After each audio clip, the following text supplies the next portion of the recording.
Ang baptist ay hindi naniniwala na binabaptize ang mga baby. Ang binabaptize yung mga tao na malalaki na, kaya na mag-profess ng faith. Gumawa sila ng confession para patunayan ang kanilang pananampalataya ay tunay at tapat. So, 1689, hindi yung siya bagong paniniwala na akala ng iba bago lang. Pero ito ay galing din sa Katolisismo. Lumabas lang dahil sa maling mga katuruan.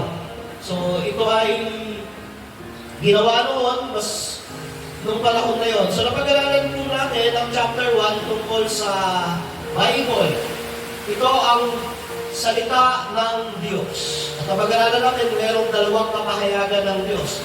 General revelation, yung nakikita natin sa labas, yung araw, yung buwan, yung between, general revelation niyan. Yung ulan, lahat ng nakikita lang sa labas, general revelation niyan, ang purpose niyan para patunayan may Diyos. So sapat ang general revelation para malaman ng tao na may Diyos at sapat yun para hatulan siya ng Diyos na parusahan. Dahil alam niya may Diyos, hindi niya sinamba ang Diyos, siya ay sapat sa condemnation. Pero hindi nakapagliligtas ang general revelation. Kahit makita mo ang araw, ang buwan, ang between, malaman mo may Diyos, hindi ka maliligtas unless magkaroon ng special revelation. So, ang special revelation ay ang pagpapahayag ng Diyos paano maliligtas at magiging matuwid ang tao. So, naisulat iyan ang Biblia. 66 na libro. Genesis to Revelation. 39 sa Lumang Tipan, 27 sa Bagong Tipan. Iyan ay sinulat ng mga tao na nasa kapangyarihan ng Espiritu Santo. Pero hindi sila parang robot, Kung ano yung kapangyarihan nila, pinanatili ng Diyos habang sinusulat nila ang Bible. So, yan ay God-breathed, salita ng Diyos. Pangalawa, pag-aralan natin yung doctrine ng Holy Trinity. So, ang Diyos ay Trinidad. Iisa ang Diyos sa kanyang pagka-Diyos, essence, being, pero sa personal niya, persona, sabi ng Biblia, Diyos ang Ama, Diyos ang Anak, Diyos ang Espiritu Santo. Merong isang Diyos sa kanyang essence and being, yet merong tatlong persona sa kanyang pagka-Diyos, Father, Son, Holy Spirit. At na-share natin sa doctrine na iyan, ang mga Catholic, ang Lutherans, ang Methodist, sa Orthodox faith niyan. Pag hindi naniniwala ang isang grupo sa Trinidad, siya ay considered a cult. Hindi siya Kristiyano. Dahil ang Trinity ay foundation ng Christianity. So, ang Diyos ay omnipotent, omnipresent, omniscient. Para malaman, ituring na isang Diyos, ang isang being, dapat alam niya lahat, makapangyarihan siya, at siya ay nakikita niya ang lahat. Omnipresent, omnipotent, omniscience. So yun yun. Pero bukod doon, marami pang attributes ng Diyos. Sovereign siya. Siya ang may control ng lahat. Pangatlo, ang degree ng Diyos. Ang pagtatalaga ng Diyos. So merong general degree ang Diyos. Lahat ng mangyayari sa mundo ito ay itinakda at itinalaga ng Diyos. Sa kanyang decree, sa kanyang blueprint, pero hindi natin alam ito. Pero pag nangyari na, alam natin ito ay tinalaga ng Diyos. Pero hindi siya ang pinagmulan ng kasalanan. Hindi ang Diyos ang author ng sin. Yet, may mga times na inaalaw niya ito para sa mas magandang reason at purpose. So, ang pinakamasamang pangyayari sa mundo ay nang ipapako ang anak ng Diyos para sa kasalanan ng tao. Sino nagpapako sa Kanya? Iyon ay decree ng Diyos, pero ang gumawa ay mga tao. Anong reason? Para maligtas yung mga makasalanan. General decree iyon. So, lahat ng mangyayari sa mundo nito ay tinalaga ng Diyos, pero hindi siya ang author ng sin. So, napag-aralan natin yung personal decree na may mga taong itinalaga ang Diyos para sa buhay na walang hanggan. So, pastor, may itinalaga din siya para sa impyerno? Wala po. Ang tao na pupunta sa impyerno dahil sa kanyang pagkakasala. Tandaan natin, hindi robot ang tao na porket tinalaga na ng Diyos, wala na siyang responsibility. Meron pa rin human responsibility. Kaya malinaw sa Bible, ayaw ng Diyos na may mapahamak. Pero sa decree niya, meron siyang itinalaga para sa buhay na walang hanggan. Paano mo malalaman kung ikaw ay tinalaga ng Diyos sa buhay na walang hanggan? Sumasampalataya ka kay Yesu Cristo. Nagtitiwala ka sa Kanya. So, ibig sabihin nun, ikaw ay tinalaga ng Diyos. Ang tawag guro na doctrine of election. So, ang Israel sa Deuteronomy 7:6-7, pinili ng Diyos bilang bansa, kahit siya yung pinakamaliit. Sa Efeso 1:4, yung mga hinirang pinili ng Diyos dahil sa Kanyang pag-ibig. Out of love. Kasi kung walang pipiliin ng Diyos, lahat ng tao mapapahamak dahil sa kanilang kasalanan. So yun ang degree ng Diyos. Pang-apat, yung creation, napag-aralan natin yung creation ng Diyos ang Creator. Merong distinction, ito ang Creator, ito ang creation. Malayo ang malilikha sa nilikha. Hindi basta-basta ang comparison ng Diyos at tao. Mas malayo pa sa garapata at tao, parehas creation eh. Di ba? Pag kinumpara mo yung garapata sa katao, mas malayo pa rin ang comparison ng Diyos at tao kasi creation parehas. Creator ang Diyos. Napakataas ng Diyos, napakaliit ng tao. Sa creation na pag-aralan natin, ng Diyos ang nagsimula ng oras, at siya ang may likha ng lahat para sa kanyang kalwalhatian. For His glory. So 6 days literal creation. Hindi tayo naniniwala na ito ay 18 billion years. 6 days creation. So ipinatern ng Diyos ang creation 6 days sa Lord's Day. 6 na araw ka magtatrabaho, 7 araw magpapahinga. So sa creation ng Diyos, 6 days, literal, at 7 days nagpahinga siya. Nagtataka nga ako bakit napakatagal. 6 na araw ang creation. Pwede naman 1 oras lang kayang gumawa ng Diyos, ng buong universe. So ang purpose ng Diyos para i-example bilang example ng rest o Sabbath o Lord's Day. So ngayon, nasa panahon tayo ng rest. So 6 days literal creation, pero sa loob niyan, may dalawang view. Old creation. Nung nilikha ng Diyos ang sanlibutan, sa loob ng 6 na araw, matanda na ito. Kaya pag hukay yung mga scientists, meron silang nakikitang bato na billion years. Pero maaaring ganon. Pero yung isa naman, young earth creation. So, bahala na kayo kung sa old earth kayo o young earth. Pero nung nilikha si Adan, hindi siya nilikhang baby. Walang nilikhang itlog ang Diyos. Manok kaagad. So, old kaagad ang yung human, walang agad, 30s, 40s na si Adan.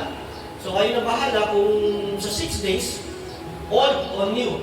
So, ang pinakamataas na part ng creation, apex of creation, yung tao, gawa sa image ng Diyos, o imago Dei.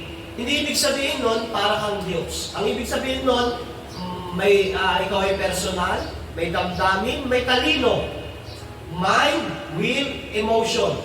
Ang hayop, walang ganyan. Ang puno, walang ganyan. Ang bundok, walang ganyan. Pero ang tao, meron siyang mind, meron siyang will, meron siyang emotion. Gawa siya sa image ng Diyos, kaya hinahanap niya ang Diyos. Sabi ni John Calvin, yan yung sensus divinitatis o sense of divine, na dahil ikaw ay gawa sa image ng Diyos, hinahanap mo ang Diyos. Kaya ang idolatry ay bunga pa rin yan ng pagkagawa ng Diyos yun. Dahil hinahanap mo ang Diyos, gagawa ka ng Diyos instead na hanapin mo yung totoong Diyos. Kasi pag tao lang, hindi niya makahanap ang Diyos. Kailangan niya yung guide ng Diyos pa rin. Bagamat siya ay gawa sa image of God. So, nung nilikha ang unang tao, si Adan at Eva, sila ay perfect. Walang kasalanan. Nasa isang perfectong mundo. Wala silang biyanan, wala silang mga kapatid, wala silang nanay at tatay, kaya wala masyadong problema. Sila lang mag-asawa. Perfect ang unang creation. Pero tapos, chapter 5, na pag-aralan natin yung providensya ng Diyos. So lahat dito sa mundong ito ay under ng providence ng Diyos. Yung bagyo, yung araw, yung buwan, yung between, yung pag-ikot ng planeta sa araw, yung pag-ikot ng buwan, lahat yan nasa pangalaga ng Diyos. Isipin na lang natin, pag lumayo ng konti ang araw, mamamatay tayo sa lamig. Pag lumapit naman ang konti ang araw, masusunog tayo. Lahat yan under ng govern ng Panginoon.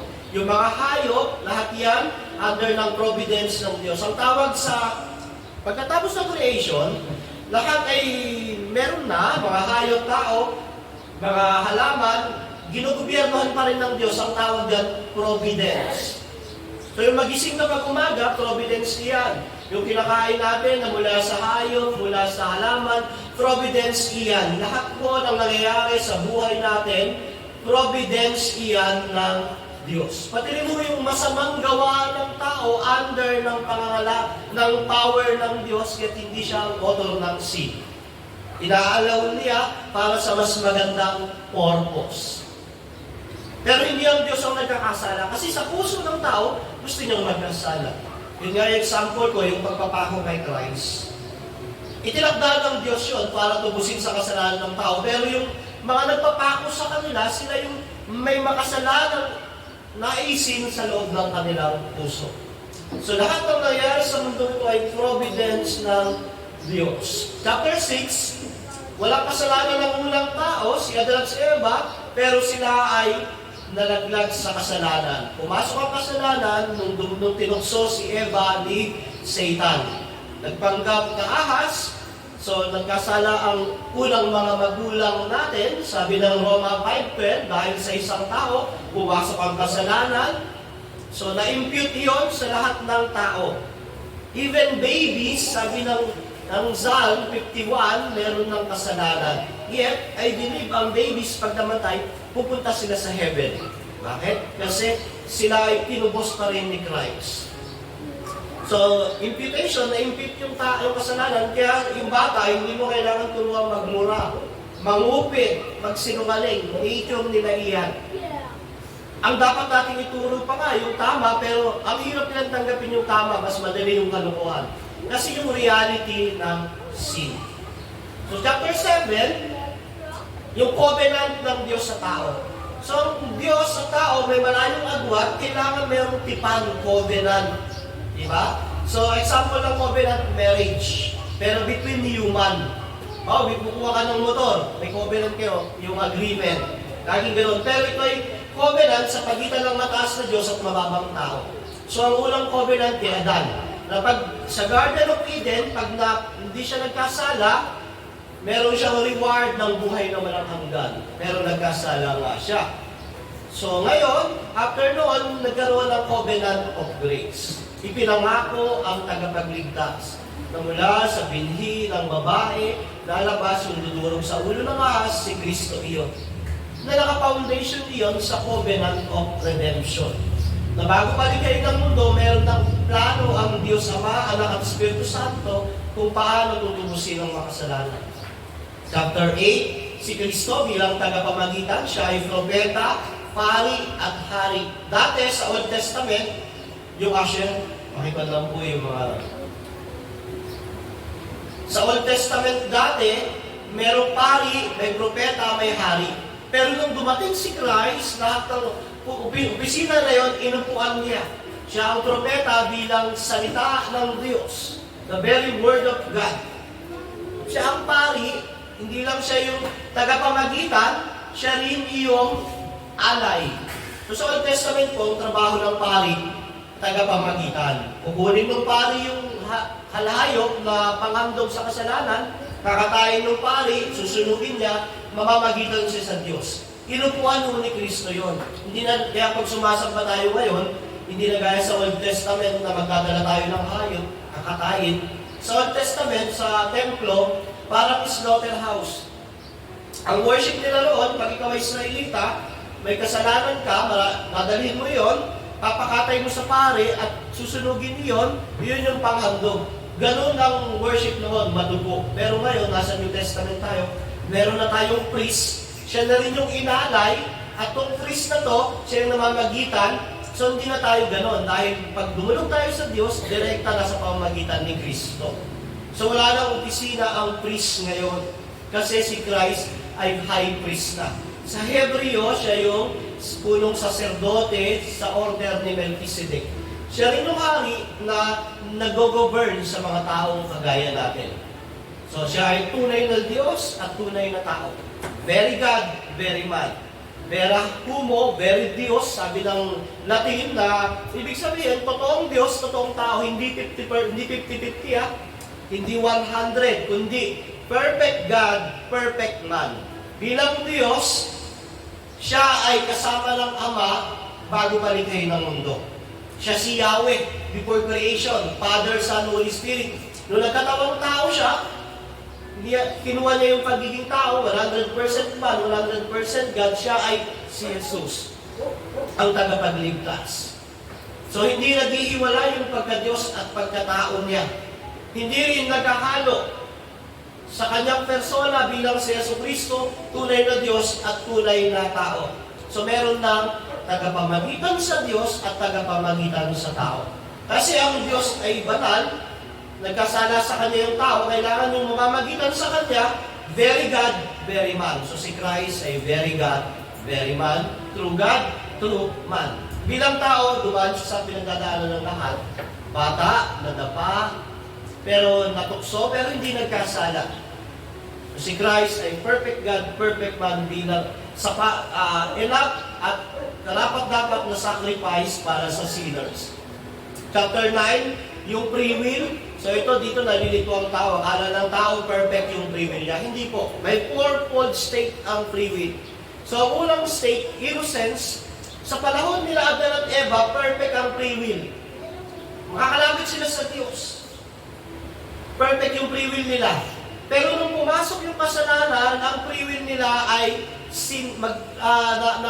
balutan ng sin, so sila ay nasa state of sin. So pag ang tao, pinanganak, ang free will niya ay magkasala. Pastor, makakagawa ba siya ng mabuti? Oo, makakagawa siya ng mabuti. Pero sa harap ng Diyos, hindi siya makakagawa ng mabuti dahil lahat iyon ay hindi makakabot sa pamantayan ng Diyos. Roma 3:23. Sapagkat ang lahat ay nagkasala at walang sino bang nakaabot sa kaluwalhatian ng Diyos. So, wala na yung state of innocence nung nagkasala si Adan, napasok sa state of sin. So, lahat ng wala na pinanganak, nasa state of sin, unless maligtas siya sa pamamagitan ng pananampalataya kay Kristo, siya ay papasok sa state of grace. Pwede siyang hindi magkasala, pwede pa rin siyang magkasala.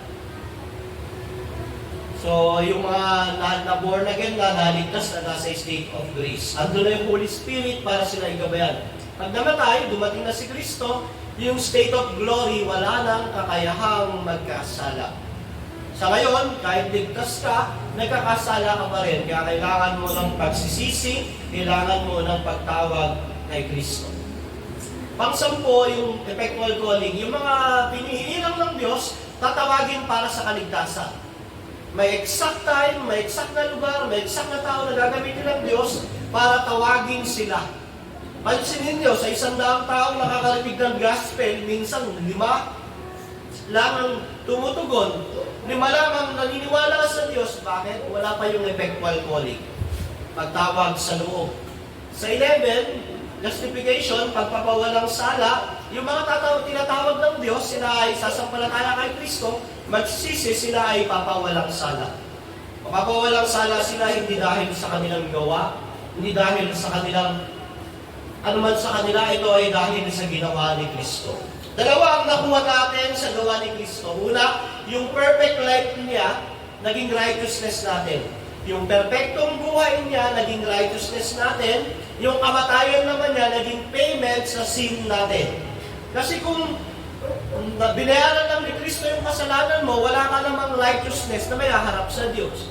So hindi lang nagbayad si Kristo, namuhay pa siya ng perfectong buhay para ibigay sa iyo. So yun yung dalawang nakuha para mapawalang sala ang tao. Yung righteousness ni Christ, yung perfect life niya sa lupa, at yung pagbabayad sala niya sa krus. So, di ba, minsan tinatanong natin, bakit naging baby pa si Christ? Di ba, pwede naman siyang bumaba, 33 years old na, ipapako na kaagad, para bayad na kaagad yung kasalanan. Hindi, kailangan kasi natin ng righteousness, wala tayong sariling righteousness. So, yung justification. Sa chapter 12, yung adoption o pagpupok, yung mga naliligtas, napapawalang sala, ginagawang anak. Diba, ito yung judge. Namatay yung anak ng judge para sa'yo, tapos napawalang sala ka. Hindi ka lang pinapawalang sala, gagawin ka pa niyang anak. Ang tawag doon ay adoption. Pero isa lang ang bigatin anak ng Diyos, si Kristo. Yung for God so loved the world, He gave His only begotten Son. Si Christ lang ang only begotten Son, yet tayo ay adopted Son of God. Hindi tayo si Kibuloy, pero ang tawag dito, yung sa pamagitan ng pagpapawalang sala dahil kay Kristo, tayo ay binibigyan ng karapatang maging anak ng Diyos. John 1:20. Sino mang sumampalataya ay binibigyan maging karapatang maging anak ng Diyos. So yung mga naging anak, pag nabubuhay yan, magkakasala pa rin yan. Pero nagkakaroon ng sanctification, pinababanal. So ang kabanalan ay hindi ma-achieve sa buhay na ito, pero ito ay mapoporsu. Yung perfect, yung hindi ka na magkakasala, yung Christ-likeness, hindi achievable yet pursuable. Yun yung hinahangad at goal ng Kristiyano. Sanctification. So, ang epekto, sa 14, yung saving faith, yung nakapagliligtas sa pananampalataya ay gawa ng Espiritu ng Diyos sa pamagitan ng Word of God. So, hindi ito gawa ng tao. Paano mo nalaman na naligtas ng tao? Tinatanggap niya yung katotohanan ng salita ng Diyos. Sumusunod siya, nagpapasakop, nagkakaroon siya ng banal na takot sa babala ng Diyos, sumasampalataya siya at nagtitiwala kay Kristo para sa kanyang kaligtasan. At tayo ay pupunta sa chapter 15. Ito ay 5 chapter lamang tungkol sa pagsisisi tungo sa buhay at kaligtasan. So, pagsisisi patungo sa buhay at kaligtasan. Hindi lang po pananampalataya, ang kakambal ni pananampalataya ay pagsisisi. Sabi ng 1 John 1:9, subalit kung ipapahayag natin ang ating mga kasalanan, papatawarin tayo ng Diyos sa mga ito at lilinisin tayo sa lahat ng ating kasalanan sapagkat siya'y tapat at matuwid. Tignan niyo yung language mo dyan, patatawarin tayo.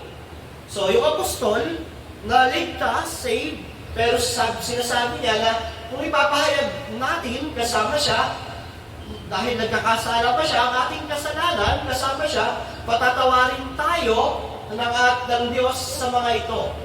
Dilinisin tayo sa lahat ng ating kasalanan. So kahit ligtas na ang tao, kailangan niya ang pagpapahayag ng kasalanan, pagsisisi dahil part ng buhay niya ang pagsisisi. So, ang unang chapter, sino pwede bumasa? Unang paragraph.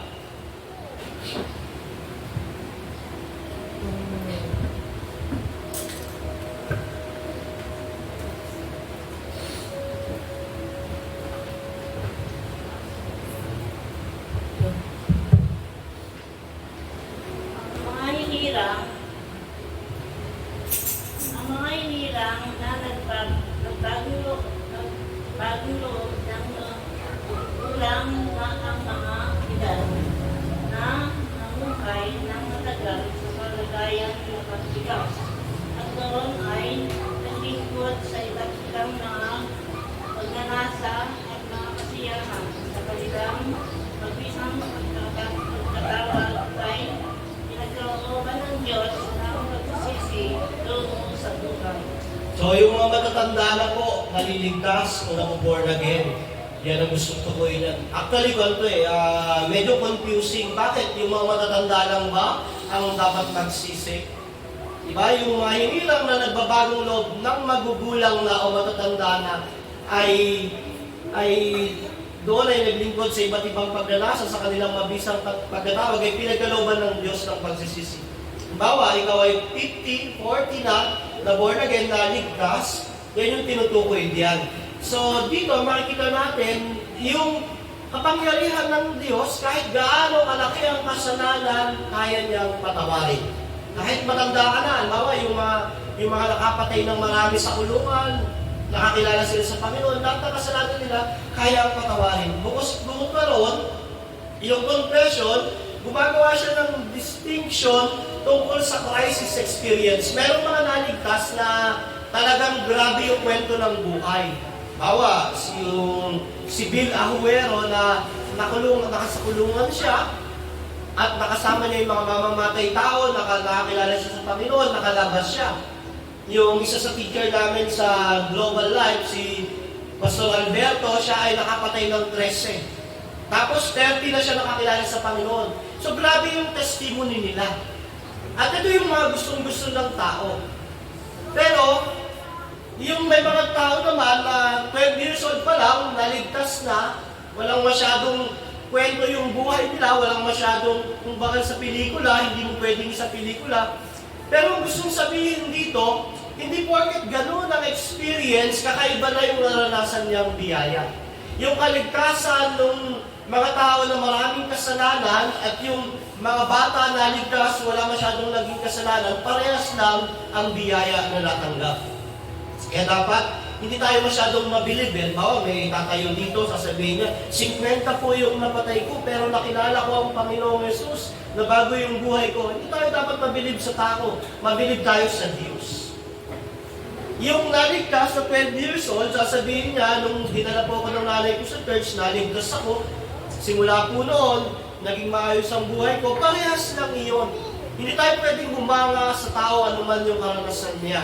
Ang dapat mapapurihan, maluwalhati, si Kristo. Dahil siya pa rin ang nagliligtas. Kaya sabi ni Sam Waldron, the confession make distinction out of a desire to distinguish repentance as a crisis experience from repentance as an ordinary grace. Na parang pag naligtas sa crisis experience, parang, wow, ang galing niya, ang husay niya.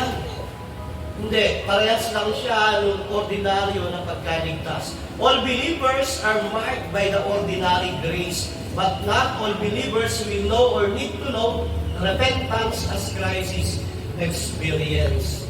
Hindi, iba-iba ang paraan ng pagkakaligtas, pero yung tagapagligtas ay isa lang. So kahit yung tumatayo rito ay maraming experience, tapos meron isang member dyan na mabait talaga siya nung maliit, hanggang dulo ng buhay niya, mabait, wala akong pinagkaiba. Tumanggap pa rin sila ng grace. At kailangan pa rin nila ang repentance. Pangalawa po, ang tapos yan, pangalawa, nabilis lang po dahil ang oras natin dito ay hanggang 9:50 na. Samantalang walang gumagawa ng mabuti at hindi nagkakasala, at ang pinakamahusay sa mga tao ay maaaring mahulog sa pinakamasahol ng mga kasalanan at mga pambubuyo sa pamamagitan ng kapangyarihan at pagkapantaya ng kasamaang nananaan sa kanila.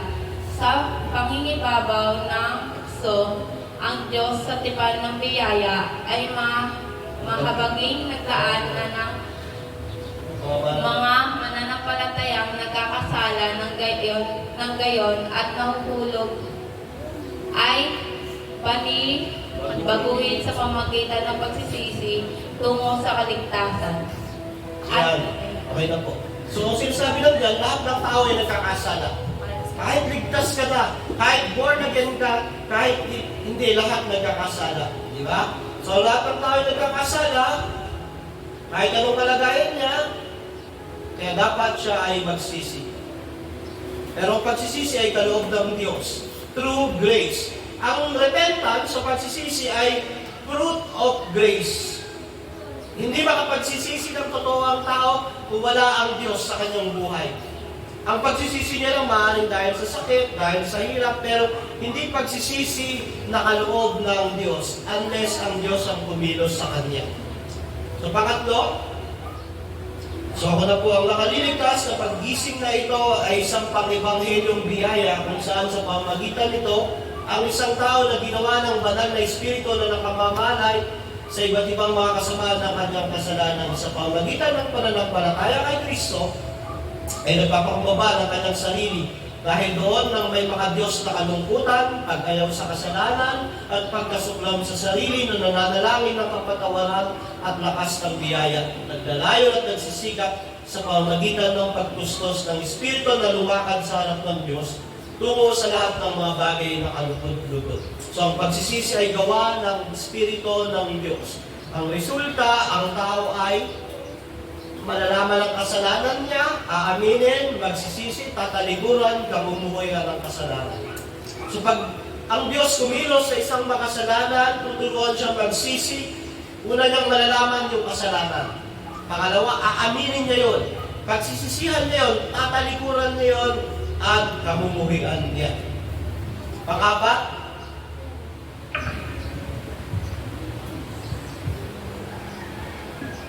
kung paano ang pagsisisi ay dapat ipagpatuloy sa kabuuan ng ating mga buhay. Dahil sa katawan ng kamatayan at sa mga pagkilos noon, ay gayon din na tungkulin ng bawat tao na ipagsisi ang bawat kasalanan na nalalaman niya ng partikular. so ang pagsisisi po ay habang buhay. Tuloy-tuloy, habang nabubuhay ang tao, siya ay nagsisisi. Ang unang pagsisisi ay para sa pagpapawalang sala, justification.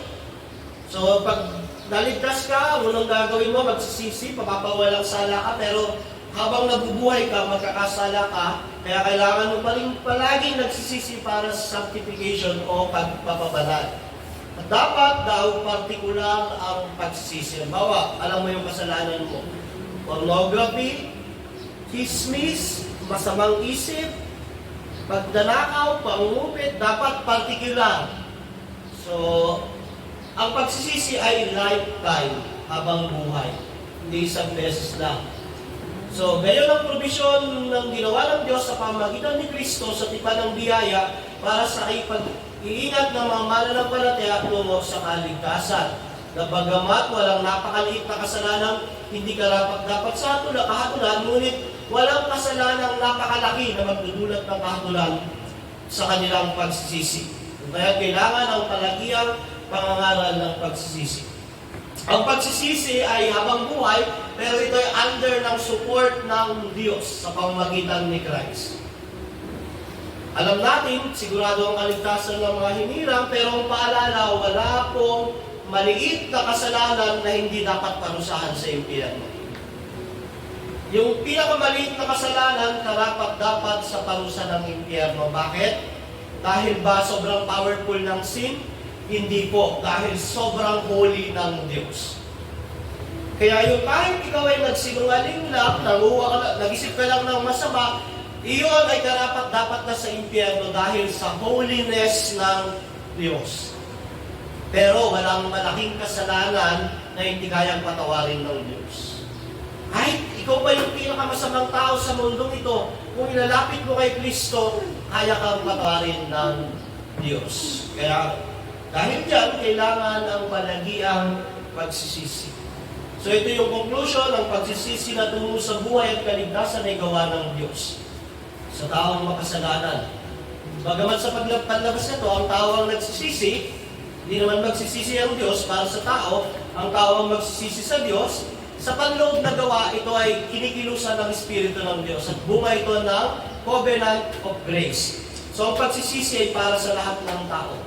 Ano man ang kanyang kalagayan, habang siya ay nabubuhay, kailangan niya ang pagsisisi. Ito ay lifetime provision ng Diyos. At matutuloy ito hanggang dulo. So ito yung element ng repentance, yung totoong pagsisisi, sabi ni Thomas Watson. Una, pagkakilala mo sa kasalanan mo, sight of sin. Pangalawa, sorrow of sin. Pagluha, pagdalungkot mo sa kasalanan mo, nalaman mo yung pagkakasala mo, malulungkot ka, mapipighati ka. Confession of sin. Aaminin mo sa Lord ang kasalanan mo. Pang-apat, ikakahiya mo ang kasalanan mo. Diba? Yan ang katibayan ng totoong pagsisisi. Shame of sin. Pang-alima, hatred. Kamumuhian mo yung kasalanan na iyon. Pang-anim, tatalikuran mo ang kasalanan na iyon. So yan ang element of true repentance. Sight of sin, pagkaalam sa kasalanan, pagkakilala, sorrow, kalungkutan sa kasalanan, confession, pag-amin, pagkahiya sa kasalanan, pagkamuhi sa kasalanan, at pagtalikod sa kasalanan.